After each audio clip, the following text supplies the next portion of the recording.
E Deus disse: ajuntem-se as águas debaixo dos céus em um só lugar e apareça a terra seca.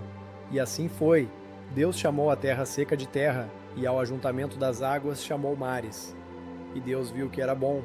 Então Deus disse: que a terra produza relva, plantas que deem sementes e árvores frutíferas, que deem fruto segundo a sua espécie, cuja semente esteja nele, sobre a terra.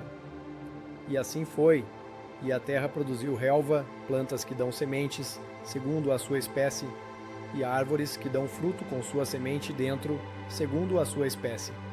E Deus viu que era bom. E houve tarde e manhã, o terceiro dia. Gênesis 1, 9 e 13. Gênesis descreve o momento em que as águas recuam, a terra seca aparece e a terra se torna um lugar capaz de sustentar vida.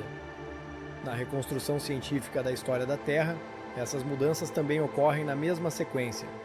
Primeiro, a Terra surge dos oceanos, seguida pelo desenvolvimento de uma atmosfera capaz de sustentar a vegetação. A diferença está apenas na escala de tempo, não na ordem.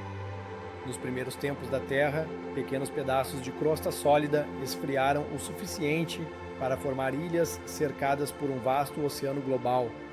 Esses primeiros alicerces, chamados crátons, cresceram gradualmente à medida que novas rochas surgiam do interior do planeta e se juntavam a eles. Ao longo de centenas de milhões de anos, esses crátons se expandiram e se tornaram os primeiros continentes verdadeiros. Impulsionados pelo calor profundo da Terra, os continentes se moveram lentamente pela superfície do planeta. Às vezes se afastavam, outras vezes colidiam. Esse movimento não era aleatório. O calor que subia do manto empurrava e puxava as placas, abrindo novos oceanos em alguns lugares e fechando-os em outros. Por causa desse movimento contínuo, os continentes se reuniam repetidamente em supercontinentes e depois se separavam novamente. Uma das primeiras grandes massas de terra foi Rodínia, formada há quase 1 bilhão de anos. Com o tempo, o calor que se acumulava sobre Rodínia a enfraqueceu. À medida que o magma subia e esticava a crosta por baixo, Rodínia acabou se dividindo em vários fragmentos grandes. Esses fragmentos à deriva percorreram o planeta por centenas de milhões de anos antes de se reunirem lentamente novamente, desta vez formando um novo supercontinente conhecido como Pangeia, há cerca de 250 milhões de anos. Mais tarde, as forças que antes uniam Pangeia acabaram por separá-la, criando os continentes e oceanos que conhecemos hoje. Através de todas essas mudanças, vemos exatamente o padrão que Gênesis descreve: a reunião das águas, a elevação da terra e a formação dos grandes mares.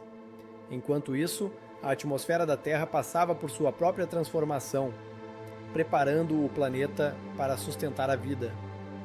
No início, a atmosfera continha quase nenhum oxigênio.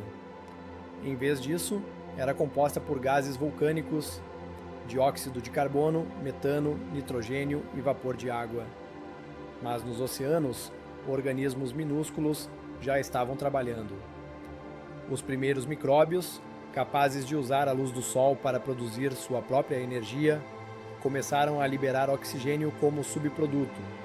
Por milhões de anos, esse oxigênio não tinha para onde ir. Ele reagia com o ferro nos oceanos e nas rochas, transformando-os em minerais oxidados. Mas uma vez que esses minerais se saturaram, o oxigênio finalmente começou a se acumular no ar. Esse aumento lento e constante de oxigênio, frequentemente chamado de grande evento de oxigenação, mudou tudo. Com mais oxigênio na atmosfera, a luz do sol pôde penetrar os oceanos com mais facilidade. As temperaturas começaram a se estabilizar. E, finalmente, o ar se tornou rico o suficiente para sustentar vida complexa. À medida que a Terra se aquecia após longos períodos de glaciação global e o oxigênio continuava a preencher a atmosfera, a Terra finalmente estava pronta. As primeiras plantas simples começaram a criar raízes, seguidas por espécies que produziam sementes e pelas primeiras árvores, ecoando as palavras de Gênesis: relva, plantas com sementes e árvores frutíferas, cada uma aparecendo segundo a sua espécie. No entanto, sob os oceanos, a vida avançava de maneira ainda mais impressionante. Criaturas complexas estavam se formando e se multiplicando de formas que a Escritura descreverá nos dias seguintes. Os mares estavam se tornando lugares cheios de movimento e abundância, preparando o cenário para o que a próxima etapa da criação revelaria. O terceiro dia leva ao mundo de estar coberto de água e sem vida, a ser estável, verde e cheio dos primeiros sinais de vida. E tanto a Escritura quanto a ciência, cada uma em sua própria linguagem, descrevem essa mesma ordem em desenvolvimento. Primeiro a terra, depois a vegetação e, em breve, as criaturas vivas que preencherão os mares e o céu.